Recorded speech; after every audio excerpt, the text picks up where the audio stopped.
Gastón Giacomini, ¿qué tal? ¿Cómo vamos? Bien, ¿cómo andas? Muchas gracias por la invitación. No, por favor. Porque a esta altura del partido, sabiendo cómo opino, cómo veo la economía, invitarme a un programa tan importante lo considero parte de la batalla cultural. Bueno, contame cómo estamos a esta altura, cuando faltan 32 días para las elecciones. Mal y empeorando. O sea, yo creo que Argentina, lamentablemente, estamos todos metidos acá, no tiene piso. Y va a seguir sorprendiéndonos estando cada vez peor.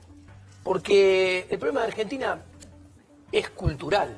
Argentina está totalmente infectada de populismo, demanda cada vez más populismo, los resultados de agosto lo muestran, los dos candidatos principales son populistas. Y es una sociedad drogadicta. Sí, Necesita, pero como es adicta al populismo. Pero que se niega a ver la realidad y no está dispuesta a ir a la granja. Claro. ¿Qué quiero decir con esto? Si vos mirás los consultores económicos que decían que la inflación iba a bajar este año, que el nivel de actividad iba a repuntar, en el REM pronostican una inflación del 43, 48%, no recuerdo, un dólar de 80%, o sea, le vuelven a mentir a la sociedad cómplice, porque vos cuando vas a las empresas también prefieren escuchar el canto de las sirenas, esconder la cabeza y no ver la realidad. Pero después, cuando hicieron los presupuestos y los y el plan de negocios con variables pronosticadas por estos economistas cortesanos del poder político que no dicen la realidad, se desgarra la vestidura porque el negocio se cae a pedazos, porque está construido sobre todo supuestos falaces, ¿no? Trajiste unos cuadros. ¿De qué significan? Mira, son unos cuadros que resumen los dos principales problemas de Argentina que están empeorando. El primer cuadro es este. Esa línea azul subiendo, que viene subiendo, como pueden ver la tendencia, siempre muestra un banco central que siempre estuvo quebrado, cada vez está más quebrado y la velocidad con que se quiebra cada vez más se acelera. Esto en agosto. Esto es la relación de los pasivos monetarios y no monetarios. Base monetaria, que ahora van a emitir 2,5 y en septiembre, 2,5 en agosto. Emitir es maquinita. Maquinita. Pesos. La base monetaria, más la LELIQ, más los pases, que son una LELIQ a un día, contra las reservas de verdad, las reservas de libre disponibilidad. Mira, en agosto el pasivo era 3 veces .32 el activo. ¿Ok? La deuda del Banco Central era 3 veces lo que tiene el Banco Central. En octubre, cuando termine octubre, el día de las elecciones, eso se duplicó. Va a ser 6,62. Y a fin de año, así como van a tener que emitir 2,5 en septiembre, 2,5 en octubre, en diciembre van a tener que emitir 20, 18. Siendo muy optimista, 16. Entonces, esta línea que sube... O sea, vos lo que ves a futuro es espiral inflacionaria, porque cuanto más emitís, muchísima más inflación. Exactamente. Bueno, esta línea lo que le tiene que entender al ciudadano y mostrar que lo que dice el REM, que se equivocó todos los años, sigue equivocándose. La inflación y la devaluación y el tipo de cambio real va a ser más alto. Argentina va hacia un dólar más caro, pero con una inflación más alta. Lo que quiere decir que el ajuste nominal del tipo de cambio, cuando salte el dólar, va a saltar más que las últimas veces que saltó. ¿Por qué? Porque acá te saltó 30% en un día. Claro, exactamente. Bueno, yo lo que veo... ¿Vos decís que los saltos posteriores van a ser mucho más altos? Es muy simple. Mira, hay un... Viste que la tasa de interés hoy está en 80. Sí. Bajó, porque llegó a estar en 85. 85 yo. Llegó a estar en 85. Que esa tasa de interés esté más alta y baje menos con el Sandleris 3, lo que muestra es que esta pseudoestabilidad del Sandleris 3 va a durar menos que la estabilidad del Sandleris 2, que duró 4 meses y medio, que es la que mantuvo el dólar más o menos estable en 44-45, y que todavía va a durar menos que el Sandleris 1, que mantuvo el dólar estable en 37-38, 6 meses. La tasa de interés en ese momento en el Sandleris 1 había bajado a 47. En el Sandleris 2 a 60. Ahora ni al 80, hasta ahí. Escuchame una cosa. Esto te marca que el dólar va a saltar más temprano que tarde. ¿Antes de fin de año? Yo creo que sí. Hay tres momentos. De ahora en más hay tres momentos. De acá a la elección, Sí. 27-28 de octubre. Del 27-28 de octubre al 10 de diciembre. Y del 10 de diciembre en adelante. ¿Cuál es el momento más complicado? O si vos querés, te hago otra pregunta, o diferente la pregunta. ¿Las reservas alcanzan hasta qué momento de esos tres? Mira, las reservas de verdad, las de libre La de verdad. La de verdad, la de libre disponibilidad, si venden 150 millones por día, los 11.500, el día de las elecciones, son 8.200. Caen a 8.200. Como van a emitir más, y eso no impacta en seguidos, sino que tiene retardos, y van a emitir más en diciembre, yo creo que lo que viene de acá al 27 es complicado, muy complicado. Pero llegan. El gobierno lo va a aguantar con Llega. uno o dos más encerronas del cepo, haciéndolo más fuerte el cepo. En vez de 10.000 van a ser 5.000. No se sabe, pero, o no te van a decir nada, pero no vas a poder pagar ninguna importación afuera, por ejemplo, ¿no? Que ya está pasando. Después de las elecciones, ahí empieza un gran problema en Argentina. Vas a tener que si gana Alberto Fernández en primera vuelta, que parecería que lo que va a suceder lo más probable, vas a tener que el gobierno de Mauricio Macri le va a querer tirar por la cabeza el gobierno de Alberto Fernández. Y Alberto Fernández no va a querer saber nada y va a querer asumir el 10 de diciembre. Entonces ahí vamos Pero a no tener... Está bien, tiene que que es asumir lo que el 10 de legalmente... diciembre. Claro. No le conviene asumir incendiado. Claro. Le conviene Pero aparte... Aparte, hacer Macri va a un querer gobierno de llegar al 10 transición. de diciembre. Sí, lo que no pasa va a querer que- tirarle el gobierno. Claro. Macri va a querer Lo que llegar pasa al 10 de es que diciembre. hay un problema que les voy a comentar. Yo soy amigo personal de un ministro de este gobierno, con el cual hablaba en el 2015, antes que ganaran, y después que ganaron y se tenían que hacer cargo. En aquel momento yo siempre vi que no tenían plan, no sabían a qué cartera iban a ir, entonces asumieron sin saber qué hacer. Eso que llevó un pésimo diagnóstico, malas políticas, paupérrimos resultados.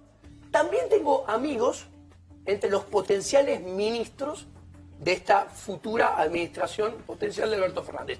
Cuando hablo con ellos, tengo la misma sensación No tienen plan. que tenían en el 2015. No tienen plan, no tienen equipo, no tienen diagnóstico, exactamente. Entonces, pero ¿cuál es el problema?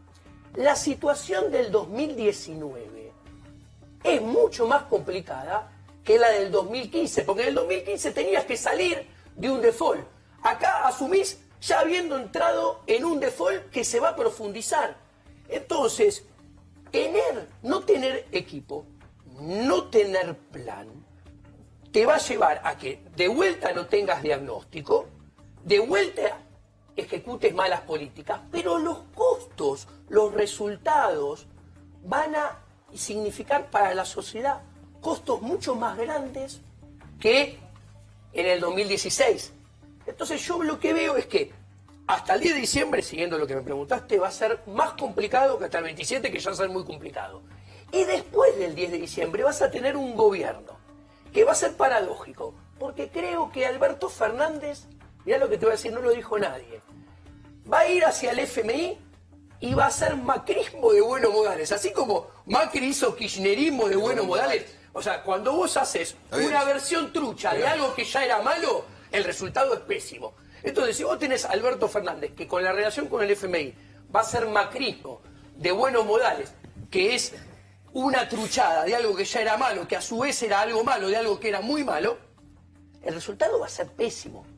Pero, ¿por qué digo? Pero con un mix que realmente es el peor, porque del otro lado se le van a sentar al FMI y le van a decir, mira, vos no te puedo pagar. Entonces, extendeme los plazos del vencimiento. Mira, yo te muestro un grafiquito acá. Esto es lo que le tiene que pagar el próximo presidente en concepto de deuda, sumando 2020, 2021, 2022, 2023, sin la deuda de corto plazo, o sea, sin LECAP, sin LETE, sin todo eso. Al FMI le tiene que pagar 52.613 millones de dólares y en bonos 136.274. Esos privados, 136. Privados. Entonces, ¿qué sucede? Para que te des una idea, esto va a ser aproximadamente acá se cortó, el 60% del PBI de Argentina del 2020, del año que asuma. O sea, esta deuda es impagable. ¿Qué porcentaje del PBI? No escuché. 60. Los 4 años de pago, Sí, está claro, aproximadamente va a ser el 60% del PBI. Entonces, ¿qué sucede? Se le va a sentar al FMI y le va a decir, extendeme los plazos. Te cuento, si yo te debo $100 a un año y te digo, che, ¿me dejas que te los pague en 4? Y no te aumento el stock de deuda o no te pago más tasa de interés, te estoy metiendo la mano en el bolsillo. Porque 100 pesos a un año valen mucho más que 100 pesos a 4. Entonces se va a sentar en la mesa y le va a decir, pateame los pagos. Es un default. O sea, después la casta política te lo va a querer definir como quieras. Va a ser un default. El problema, te traje otra, que estos son los eslabones potenciales del default que puede haber. Hoy en día estás en default selectivo, con un banco central quebrado, acá tenés las reservas de verdad y acá tenés los pasivos como aumentan, y que no se solucionó el problema de los LELIQ. Entonces, ¿eso cómo se soluciona? No lo sé, pregunta. ¿Va a haber un default selectivo? ¿Va a haber un plan Bonex para el próximo gobierno? Un bono patriótico. Esto te hace caer la demanda de dinero, es más inflación, Claro. es más devaluación. Si hay más inflación y más devaluación, el peso de la deuda te aumenta. La deuda con el FMI es impagable. ¿Es default al FMI esto? Entonces se sientan al FMI y le dicen, asumí quita. Sería la primera vez en la historia que el FMI quita. porque es acreedor privilegiado, no lo aceptan. Yo Entonces le creo van a que decir, no lo va a hacer, ¿no? si el Nunca lo FMI hizo. A menos que quieran mucho a la Argentina. No, qué de sé yo. vuelta, con el FMI tiene vencimiento recién en el 2021. bueno, pero O sea, le va a decir, ok, pronosticar lo que va a pasar de acá al 2021. pero a ver, la deuda, yo te mostré... Con todo respeto. Bueno, No sé lo que va a pasar de acá al mes que viene. No, claro, mirá lo que estamos Lo que diciendo. viene. Llegamos bien al 27 de octubre.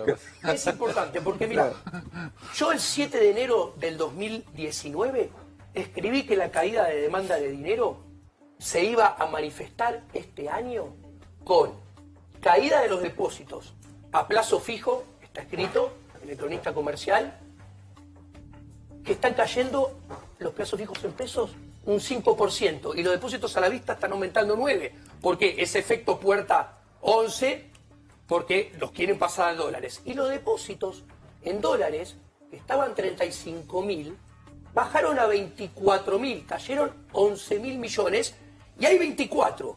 Pero los encajes en el Banco Central son solamente 7.800. ¿Por qué te comento esto? Porque pronostiqué el default, digo que hay riesgo de hiperinflación. No, guarda, esto es parte que hay que entender.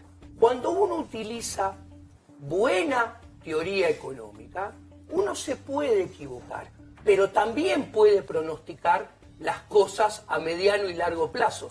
Y el track record muestra que Javier Milei y yo no somos ningunos genios, simplemente utilizamos escuela austríaca para analizar la realidad.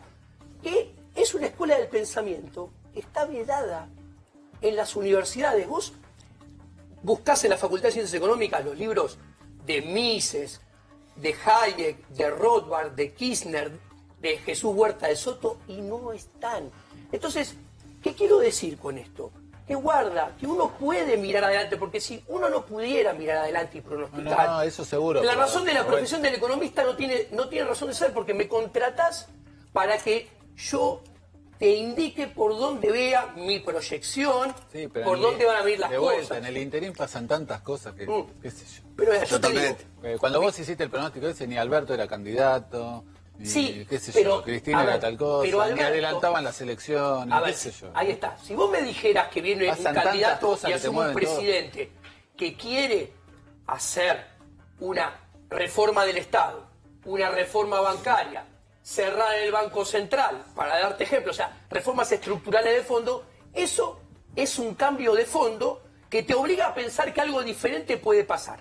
Pero si Alberto Fernández te dice que va a tener déficit, que va a poner dinero en el bolsillo de la gente, que le va a dar a la maquinita, que va a bajar la tasa de interés de forma artificial, esto es más de lo mismo de lo que tenemos hace 12 años. Entonces mira este gráfico. Esta es la inflación cada 24 meses. O sea, por ejemplo, esto es 2019 y 2018 juntos. La gente no lo sabe. Tenemos 137.6% de inflación. Entonces, si yo te digo... En 2 años. En los últimos 2 años. Yo te digo que la inflación del 2020 va a ser más alta que la del 2019. Sí. Y que probablemente el nivel de actividad del 2020 va a ser peor que el del 2019. Lo ves en el gráfico. Lo ves en el gráfico. Vos decís, Diego, vos sos agorero, estás equivocado. No, te estoy diciendo que como siguen haciendo lo mismo, la tendencia va a seguir haciendo la misma y va a seguir pasando lo mismo. Pero ahora, atenti, los costos no se acumulan unos sobre otros en forma lineal, sino que se acumulan en forma exponencial. O sea, la fiebre no pasa de 37 a 38, a 39 a 40. La fiebre pasa de 37 a 39, de 39 a 42, de 42 a 46. O sea, se acelera. Entonces, lo que quiero decir es que lamentablemente los argentinos, hasta que no nos curemos de este colectivismo atroz que tenemos, que demandamos un Estado presente en todo ámbito de nuestra vida y creemos que los políticos nos van a solucionar los problemas, cuando en realidad son la fuente y el origen de los problemas porque ahogan al sector privado con impuestos, con inflación, con deuda, nos va a seguir yendo mal, pero cada vez peor. Gracias, Diego. Gracias siempre por venir. Muchísimas gracias.